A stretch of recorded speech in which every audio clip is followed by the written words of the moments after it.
Thanks everyone for joining us. My name is Brian Elaine, and I'm here today with Sheila Beckford and Michelle Letter.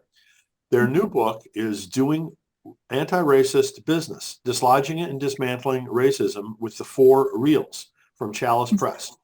You may remember the previous book, Anti-Racism for Reals, Real Talk with Real Strategies in Real Time for Real Change. Reverend Sheila M. Beckford, a Cradle Methodist, is an elder in the New York Annual Conference. Her deep roots in the life of the conference go back to her bake sales at Newman Memorial as a child, ushering, and page coordinator. Sheila has served on the District Committee on Ministries as a cluster leader in the Connecticut District, dance coordinator for the New York Annual Conference, and co-founder of New Day Church. Currently, Sheila serves as senior pastor of John Wesley United Methodist Church in Brooklyn. She also serves as chair of Black Methodists for Church Renewal, an organization that advocates for justice and the global connection, especially as it relates to Blacks and those of African diaspora. She also co-chairs New York Annual Conference Committee on Religion and Race. She currently resides in Brooklyn with her daughter. Having been ordained in the 6th Episcopal District in Georgia, Reverend Michelle Letter is an itinerant elder in the African Methodist Episcopal Church. Michelle serves on the ministerial staff at Metropolitan African Methodist Episcopal Church in Washington, D.C., and serves as the Director of Equity and Anti-Racism for the General Commission on Religion and Race for the United Methodist Church. Michelle is a PhD candidate at Emory University with a focus on homiletics. Her dissertation is entitled Preaching Truth, an anti-racism homiletic for 21st century white Christians that actually interrupts and dismantles racism. I should also mention that Sheila and Michelle contributed to volume 2 of our How to Heal Our Divides book. You can learn more at antiracismforreals.com. That's antiracism and the number 4, REALS.com, and also at chalicepress.com. So Sheila and Michelle, welcome back, and many congratulations on your new book. Thank you. Thank you very much. Thank you for having us. Sure. It's my pleasure. I'm glad to get back together with you guys, and I'm really glad, to hear about the second book. But maybe before we get into that, each of you could tell us just a little bit more about yourself that I didn't talk about already. Sure. You covered a lot of our history, and that's so we have been with our first book, we have been hired in many places to actually lead anti-racist workshops and consultings, and so our repertoire is building. And we have started our business, and it is started to really bloom. So we are just grateful for people like you, Brian, who gave us this opportunity to share the work that we are passionate about, and the work that we've been engaged in. Excellent. That's great to hear. Michelle? Yeah, Brian, you were actually the very first interview that we did with the first book. So wow. We feel like this is a wonderful way to introduce to many the second book as well. Just as Sheila was talking about, we've been working with different executive and leadership groups. We've been working with I think one of the groups started out being called a racial justice task force. And by the time the sessions were complete for that particular contract, they were the Racial Justice Ministry Band. They were a full ministry within their particular church. And we've also had the chance to talk with a lot of business owners and a lot of executive C-suite leaders who are interested in doing anti-racism work, but were concerned about the first book because we included our what we knew about how racism plays out in the church. And so we had some not only church examples, but we also had some church language in there. We were speaking to a wide audience, but that also included church folks, because part of our experiences also include church experiences. And what we realized was that sometimes the the church language was actually getting in the way of those folks being able to use the anti-racism strategies, not necessarily because they couldn't recognize that they were powerful and that they would work, but that they were concerned that they couldn't get them through committee, or they couldn't get them through HR, or they couldn't get them through another place, because it was very difficult from the business lens to see church language and not see it as proselytizing. Sure. So we went to Chalice Press and we told them what was going on. And we said, hey, we've got this idea. What if we take the first book and we remove the church language and we remove the church examples and we highlight business examples and business work, and then we'll add to it. And so that's what we did. Chalice Press was really excited, jumped on board. The contract moved very quickly to get this book out. It was a very, very quick turnaround. And we're so excited to be able to talk about this book, not only the ways that they're similar, but also the new stuff that's in there too. So thank you, Brian, again.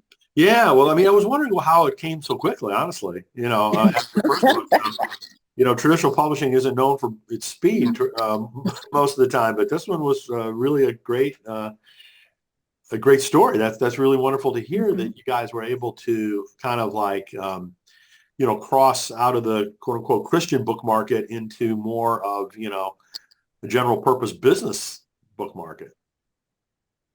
Yes. Mm-hmm. Yep. So for those that are not familiar, maybe let's talk just a little bit about the first book and what the 4 reels are. Can you explain that a little bit to folks?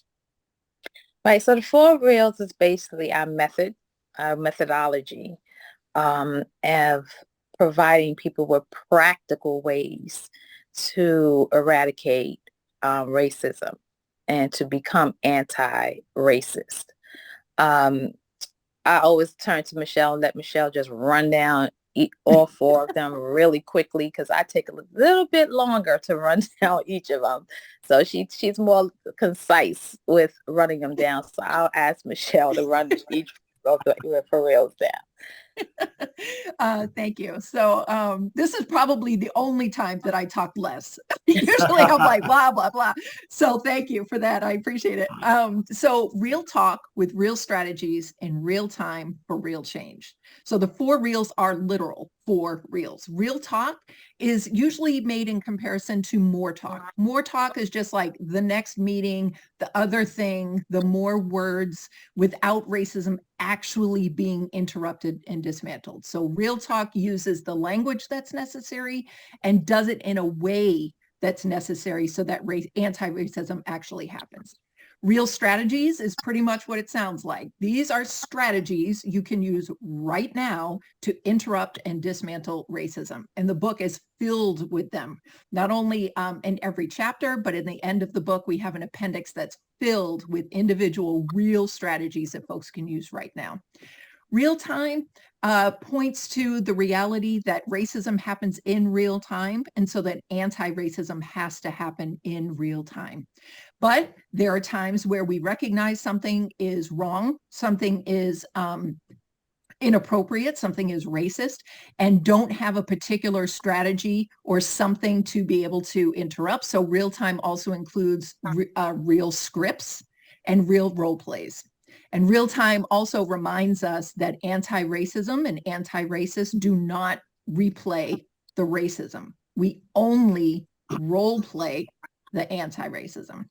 And then real change allows us to take stock of what is actually happening, right? It's one thing to say, oh, we did a bunch of stuff, but it's another thing to actually measure and take account for and have consequences for whether or not racism has actually been interrupted and dismantled. So real change has worksheets and to-do lists and templates and assessment sheets and analyzing whether or not racism has actually been dismantled. Very cool. So, obviously the book is intended primarily for businesses. Are there particular types of businesses or sizes of businesses that you're targeting, or just across the board?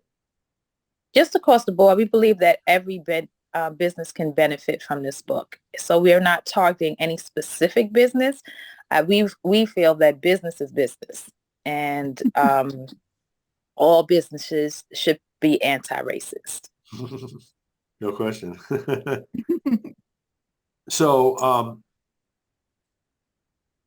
how should companies use the book? I mean, is it intended to go along with the consulting work that you guys do, or is it, basically standalone?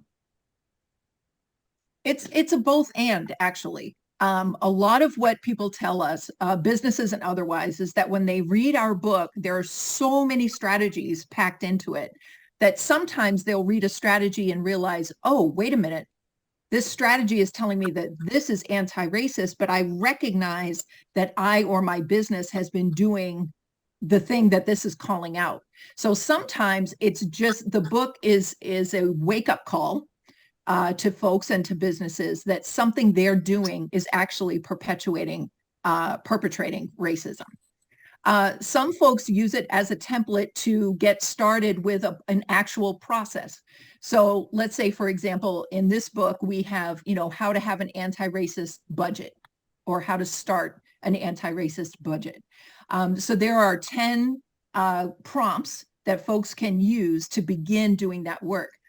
Now, we have other folks that call us and contact us for training and executive leadership work because they get to a certain point and then they realize we don't know how to implement this part of this work, or we can recognize that we have racism going on over here, but we don't know how to implement this particular strategy that the book brings forward. So it's a both and. We've got folks coming in from entry points all over the place. They take it and run with it, or they end up calling us for executive leadership sessions so that they can implement them in ways that are anti-racist as well. So in the book, you say to stop using the word diversity to minimize racial inequality, which I thought that was a great statement. I haven't heard that before. How do you see that playing out in the work that you've done? How do we see that playing out? What? In the work that you've done with companies, have you seen a shift? Oh, absolutely. Absolutely. It's funny. In one of the companies that we were working with, they created this policy and then they sent it to us.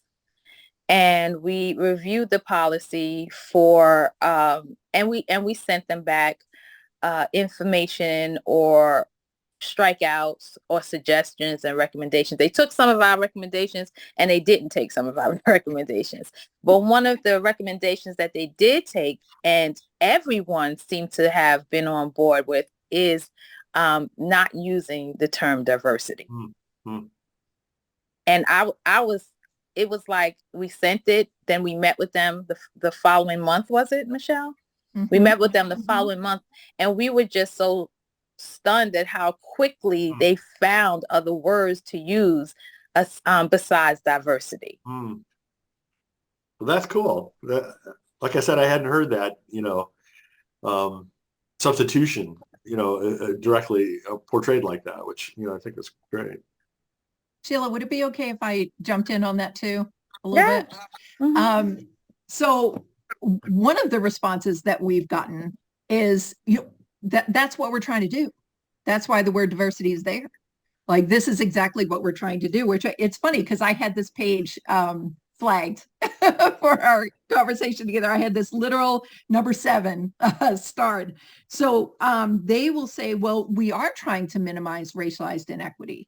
That's why we're doing diversity work. That's the whole point of what we're doing.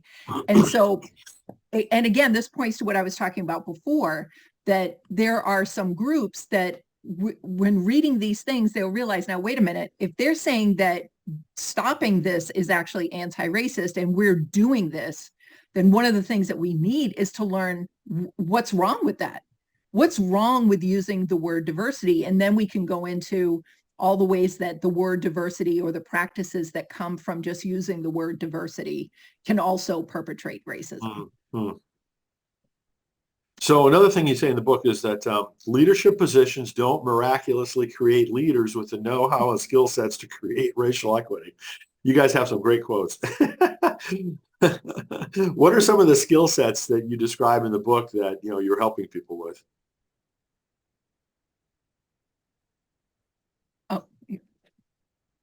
Oh, okay. Yeah. Part of it is interrupting or breaking through what we talk about as the logic system of racism.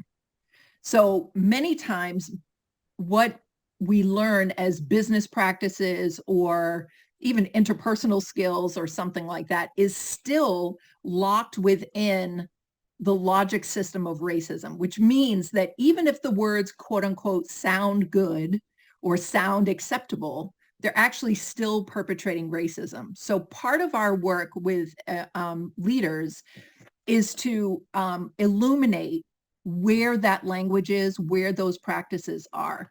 So one of the very first things for any leader who's considering doing work that is anti-racist and becoming anti-racist is to be open enough to realize that many of the things that they've been taught are also perpetrating racism. So if the openness isn't there from the very beginning, it's going to be very difficult to move forward in that way.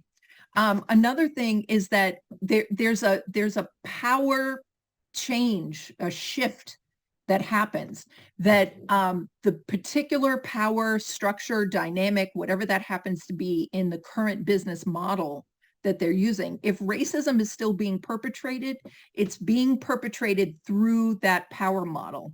So not only being open to revisiting what folks have already learned as best business practices that stand on their own, but then also being open to seeing that some of these things are not going to make sense when they start, because we've been trained and taught to do things in a particular way. And so we've created a common sense model around those things. Anti-racism is not going to make sense in direct contact with systems that are perpetrating racism. So if that's the case, if that openness is there, once that happens, then we can start talking about all the very specific kinds of practices. How do you write a policy? How do you get the information? How do you know something is anti-racist? How would you even know? Once that openness is there, then we can go into the specifics. So there's another definition from the book that I really like. It says, anti-racism is anything that actually interrupts and dismantles racism. I think of all the definitions I've heard, quite a few different ones of anti-racism, I think I like that the best. How did you all come up with that? We just thought about what is anti-racism. It is very logical. Right. But I haven't heard it before. Many other definitions, it requires like this journey to get to anti-racist on these prerequisites to actually be anti-racist, or it's just a lot of requirements. And we were like, just those requirements are not necessary. It just needs to be anti-racist. So you have to disrupt it. You can't allow it to go on, because once you allow it to go on, it's no longer anti-racist. The racism has spread already. And so once you do the work that is anything that interrupts that momentum, then you can call it anti-racist.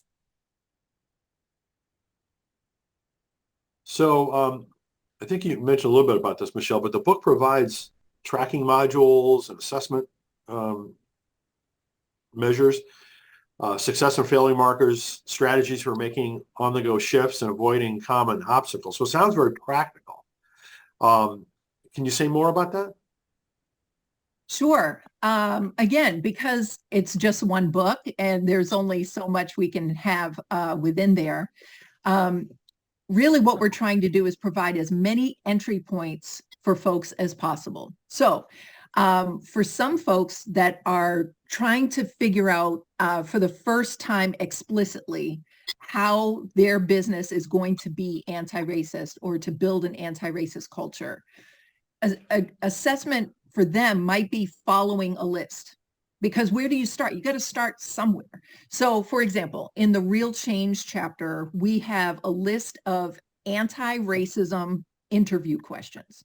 Because what we found in talking with leaders and especially folks in HR is that they're concerned about mentioning anything that has to do with race, racism, or anti-racism, because they feel like as soon as they open that door, they're going to be practicing discrimination, that they're going to have discrimination. So what we did was we created not only a description and a helpful kind of pathway to it, but we also created 10 questions that you can ask your candidates. This helps you not to interrogate race and not to interrogate racism. Really what you're doing is providing an opportunity for all candidates across the board who are going to be considered for positions in your organization to provide evidence that they are capable of doing anti-racism work. So if you're going to have an anti-racism ethos and culture in your organization, you have to have employees who are able to do anti-racism work. If you've got folks there who were not hired under that standard, they're going to have to be trained in order to do it. But when you're hiring new people, there are ways that you can ask them particular questions that help them talk about the anti-racism that they're prepared to do and that they've already done. And we help provide a template to help HR folks and business folks see the difference between discriminatory practices about race and racism and asking anti-racism questions. That's really an important distinction. I'm sure it's very helpful. Oh, thanks. Yeah, we think so. So what else about the book would you like to share? Well, we'd like to let you all know that the previous book, we had about 137 strategies listed. Mm-hmm. And we now have about maybe 43 additional strategies to help people to find their entry point. The book is very practical. It's an easy read. I will say it's not easy to do. And, switching from the logic system of racism to the logic system of anti-racism, we will never say it's easy because it deals with comfortability. So you're going to be uncomfortable because you're unlearning to relearn. And so at our age, right, as we get older, unlearning to relearn is often a difficult thing because all of our lives we have walked this path. All of our lives we have known, we have understood this language. And now it's a totally different language that you're being taught. And so you will be uncomfortable. So be prepared because we're challenging many of the things that even we learned as children growing up. It was a challenge for us. So it's definitely going to be a challenge for those who are just walking into this work, who's determined. And I'm going to say this isn't for everyone. We are not for everyone. We are for people who are willing to learn anti-racism work. We are for people who are willing to do the work. We are for people who are open to the new strategies and the new learnings that's in the book. Michelle? Yeah, I mean, yeah. That's I'm thinking too that underlying all of this is our deep and true belief that every single person in every single business can do anti-racism work right now. Yes. The part that's often cut off from our quote is if they commit to do so. So it's yes, we're all capable of doing it. There is an anti-racist, anti-racism solution for every form of racism that's being perpetrated right now. It's whether or not we will commit to actually doing what is necessary in order to interrupt and dismantle it. So even when we say things like we're not for everybody, which is very, very true, we're also saying that should you commit to doing anti-racism work and be willing to stand up against the accountability and the consequences that must be part of this in order for anti-racist culture and ethos to be built and sustained, then every single person and every single business can be anti-racist. But it's going to be hard. And it's going to be hard in different ways, depending on the entry points that we're coming in. But if we're willing to do it, and we're willing to stand by that commitment when the things get difficult, when it gets hard, when it pushes right up against whatever thing we're holding on to that perpetrates racism, then anti-racism will go forward. Amen. So, looking forward, are there any future books or future projects or extensions on this project that you'd like to share with people? We do have some ideas swirling around. We do want one thing that's on my heart is to have a children's book, a book that allows children to, again, do things practically. You know, we need to start with our children. If we start with our children, then we'll have people will have a better understanding of racism. Children actually lead adults.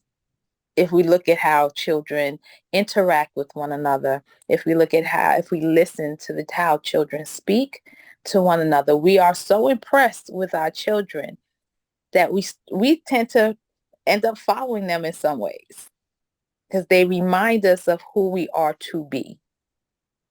And so that's in my heart to produce and publish a children's book with our same method.